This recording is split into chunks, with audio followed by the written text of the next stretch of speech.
Hello, it's Jeffrey with Real Nifty Vintage, and I am back today with a really cool haul video of things that I picked up from an antique store and a couple Goodwills, but I'm really excited to get going on here. This thing here is actually one of my favorite finds in a while, and it's very simple. It is really pretty here. I'll show it to you up close. It's this wonderful ceramic with the pink roses, but what it is, it's like a little circular vase. So you could set this just like that in the middle of your table. You'll put your flowers in there like that. This is a Japan piece, and it is marked that. It is made by Yukago, U-C-A-G-C-O, hand painted Japan. So it's actually in great shape without any issues. This time I was very thorough and I looked at all the roses like that, because I keep finding things and they're broken, but I took my time. $2 I paid on this. I think I'm gonna sell it for about $40 with free shipping, but it's very unique. These are hard to find, and it's just a really pretty item. So if you have like a table and you don't want a big vase or big clunky vase in the way, this is low. So it says low. You could put some flowers that are only that high, and it's really pretty. So very cool item. I paid $2 and turned it into 40, 30 or so with shipping. So that's pretty cool. But speaking of roses, I also bought this other little thing here, and it matches very closely something I just bought at Goodwill, another Goodwill, and it was a little candlestick holder, but this one is like just like a little trinket dish, also in the same exact pattern, by the way, but it has a pink rose here. I already sold the candlestick, otherwise I would have grouped them together, but this one here is just really cute, nice little trinket item. It's another Japan piece, really pretty. So that will probably make its way online. If it doesn't, it'll go in the booth. So that's fun. What else did I get? So I did get a few figurines. I haven't really bought any in a while, so I figured I might as well at Goodwill for $2. So I bought a bag of dogs. That sounds awful. Bought a bag of dogs, and let me show you what they are. These two are actually the same maker, and I know that because of just my good sleuthing skills of deduction. But what we have first here is this dog right there. Just an adorable little dog. So that's a cutie patootie. And it has the sticker, which is fantastic. It's made by Inarco, I-N-A-C-R-O. And then this one here is also Inarco, because I'll show you why, but let me show you the dog first. Really cute. It's like a Shih Tzu, I think, with the little ears. That's so cute. So I know it's an Arco because this one has the sticker, so we know that, but then there's also the secondary number right here. Let's look at it together. So it is marked E dash and then a number. So you can see that there, E dash and then a number. On the bottom of this one, we have that same stamp, E dash a number. So it's identical in every way. They look the same to me, so it's an Arco, and they were all grouped together. So those two are probably gonna go separately on Etsy for about $15. About $15 with free shipping. Could be a smidge higher, but probably that. Then the other two dogs included in that bag were these Great Home Co. dogs. These are that Home Interiors brand, but we have whatever this kind of dog is times 2. Adorable. I might actually put these online too, because I do have a set. If it was just one Home Co., I'd probably not want to put it online, but together I will do that. You know, interestingly, I just noticed that there's sort of this spoof Meissen mark on the bottom here. I don't know if they did that on purpose or what, but we have a pair of cross swords. So if you're familiar with fine porcelain, you might notice that that mark looks very much the same as the Meissen mark. So it's not, but I wonder why they did that. Like, who are they trying to fool? So there we are with this non-glazed bisque type doggies. So I also went to another Goodwill and I found this really cool, and Barb let me know what this was. I wouldn't have thought of it, but she said it's for crackers. Looked online, found out that's what people are calling it also. So I guess you could put your saltines on there. I mean, why not? I also heard it called a condiment dish.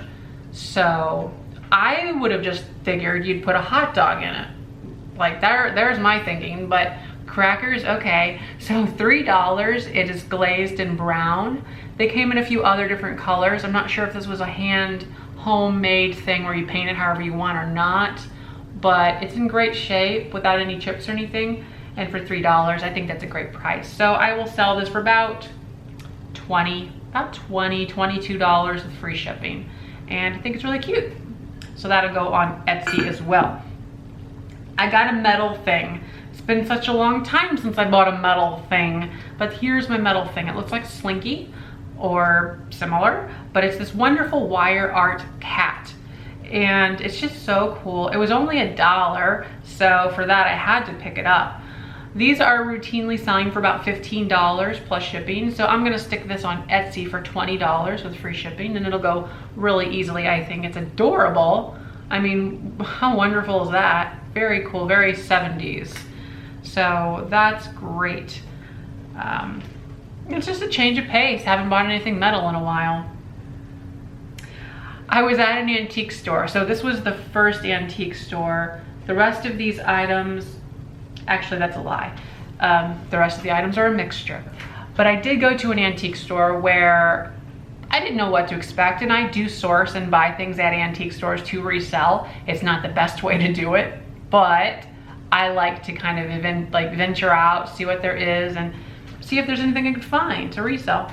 Well, luckily I found these really awesome lioned, oh, I thought something was pouring out. It's just a little thing here. I bought these lion bookends. So we made a pass, like I think twice in the store. And as I was checking out, actually as Barb was checking out, she was also with me. As she was checking out, I was bored. So I walked around the store one more time and I found these for $7. Yeah, $7 for the pair. And they are ceramic and painted, but look at that. The detail is beautiful. Let me show the other one with it. And they're really in great shape. I mean, considering their age, we're talking probably the early 70s if I had to put a date on it, but they're just really fun. And they are like a porcelain material painted and then filled with heavy beads or something. They do have weight to them, but these are really cool. I love the style of these. So I think that's a really good purchase for $7. I think I can quadruple my money. So what is 7 times $28 plus shipping? Stella, hey. So I'm gonna probably put about, could it be like $38 with free shipping? It could be. They do have a small footprint, but they do carry a lot of weight. So this would probably be a great contender for a, what do they call that? A regional rate box. I think that would be A, either A or BA. I don't use regional rate box hardly at all, but they do come in handy at certain points. Okay, so at that same antique mall, they had a bookcase, or a case, it's like a glass case, that's the word, on sale for 75% off. And this was one of the items. And this is a really cool piece of 1930s Japan. It's a vase. And the style of Majolica. Now, I'm not sure if it really is a lead-based or tin-based glaze, but it looks the part, and that's what we're kind of going for. But it's really pretty. I do have this kind of thing with Majolica. I like it. I think it's a great, it just has this rich and deep, like it has a nice feel to it. Not just in the hand, but in the eyes. It has a great feel. So it's a beautiful vase, 1930s Japan, in pretty good shape without any issues. Looking for crazing. There is crazing, but it's so textured, the pottery, you really can't tell at all. So it's just a really cool vase. This is gonna make its way on Etsy for probably about $24 with free shipping. And it's really cool. So how I know it's 1930s is the stamp on the bottom. We can look at it right here. It says made in Japan. So made in Japan is usually associated with the 20s, 30s, early 40s. But you know, during the war there, we stopped dealing with Japan in that way. And then a short time after that, it was made in occupied Japan. And then shortly after that, it was just Japan for the most part. So using that as a basis, and then we can go off a style here. Pretty safe to say 1930s Japan. So that's really cool, and about $24 with free shipping on Etsy. I think that'll be great. The next thing I got, also at the same antique mall, wonderful Chalkware. I just love this one so much. It's actually really, we got a glare happening. It's beautiful. So this is a very unique version that I haven't found before, and it's actually made by Miller Studios, which is like 90% of these whenever you find them. But it's a beautiful Chalkware set. I love that they're all grouped together, and the color is fantastic. And as you'll notice here, there's like no chips to the faces of them, to the whole front. Now there is, however, a chip sort of like going on right here. You could color that in to make it a little bit less noticeable, but honestly, it's really cool. I pointed this out in the video, but usually at the bottoms or the sides of these things, you can see the maker's mark along with the date. So in this case, we have 1970 Miller Studios. So that's how we know. Now, that said, those mold marks weren't really changed, and the mold could be older than when it was actually produced. So, you know, this could be 1975 for all we know, but what are we gonna do? So it's marked 1970, but just kind of have to use your judgment on that. Okay, let me do one more thing that is glass related, and then we have some of these 1970s home craft things kind of in line with Miller Studios, Chalkware, and all this. But wonderful black glass. I put some fake candy in there just for myself. This is black glass, also known as black milk glass, also known as black amethyst glass, known as a lot of things, but it's wonderful glass that is black.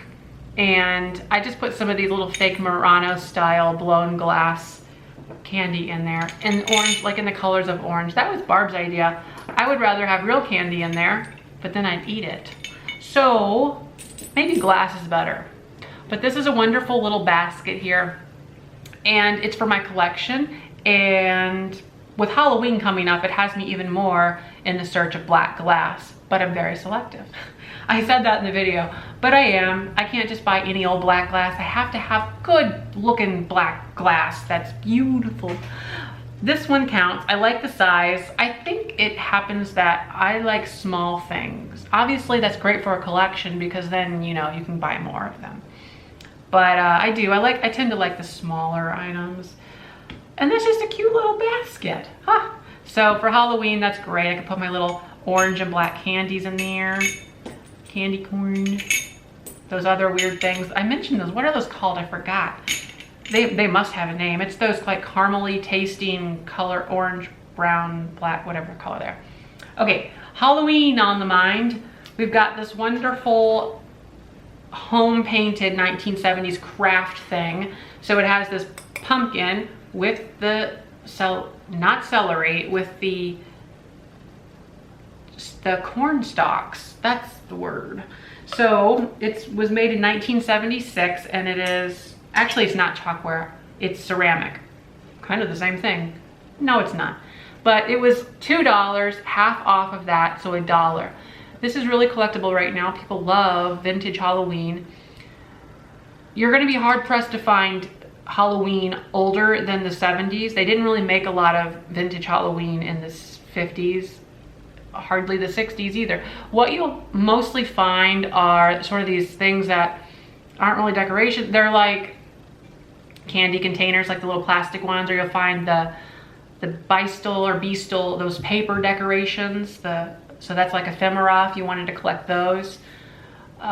It's not until like the 70s and 80s that we really start to see a collectible market and Halloween popping up a little stronger. So with that said, I think it's perfectly acceptable to be buying stuff like this for the vintage Halloween market, even though it's like handmade, it's just from the 70s, but people love this stuff, and it's pretty cool. And of course, it's like works of art, so you're kind of getting that two-in-one thing. You're getting vintage Halloween and you're getting this hand-painted stuff, so that's really cool. I will sell this for probably about $30 with free shipping. So that's pretty good for $1. I'm most excited about this one actually. So it's a really fun witch on her pumpkin. Lots more detail in here. And it's actually made by Byron. I wanted to say Brian. Byron molds from the 70s. So that's a mold manufacturer that I don't really come across that much. I threw a T in there. Bad habit. Byron molds, 1972. This was $4, marked off on half, so $2. And they did a great job painting it. So that's a really fun one. This is gonna sell for easily $40 plus shipping. I will probably do, mind you, there's a chip on her hat, but with the little black paint, I think you could probably remedy that. See, it's not too terrible. But I think about $50, about $50-ish with free shipping, and I should not have a problem with that at all. Like I said, the paint job is really good. You can see all the detail, nice, clean, cut-in lines here. We don't have lots of splatters. It's not sloppiness going, so that's good. Really fun. And the bottom mark, as I was referring to, let's see if we can see it. There it is, Byron Molds, 1972. So that's really cool. Now the last one I have here in the home ceramic department, and that's actually the end of the haul right here, is this wonderful scarecrow. So this is on the other end. It's a little bit more cutesy. And this has a this one here actually has a late 70s, early 80s vibe to me more than anything. Interesting, I just noticed that this one actually says Kelly. So if you ever watch Cheers, that's funny. There's a song called Kelly. But it's marked Kelly right here. And it's right there. So that's embossed. I didn't notice that before. So I didn't do that research. Maybe I could find it based on that, and now I didn't do that. Oh, weird. So it's also marked on the bottom, etched in K. Bixby. Could that be Kelly? I don't know. Why would she do that? But usually the people that paint them will sign their names, but it's etched in here. I guess it was a soft bisque before it was fired, so you could have just etched it in there like that. I'm thinking out loud. I do that sometimes. So anyways, this was also half of $3, $1.50. No, it wasn't. I'm joking. I'm lying. This was $3. It wasn't red. So $3, that's a great price. This was at a completely different Goodwill than those other two. But this one right here, I could probably expect to sell for $34 with free shipping. Probably, maybe. So I'll have to double check that one. But it's also in great shape. This one I don't see any issues with, really. So that's a plus. Anyway, I think I did pretty darn good. Now this was a multi-trip haul. So I had to go to like 2 Goodwills and an antique mall to get this much. So when you think of it that way, it wasn't too swift. But I think I did pretty darn good, and hopefully you enjoyed the videos. Thanks for watching, and don't forget to like, comment, and subscribe. Bye-bye.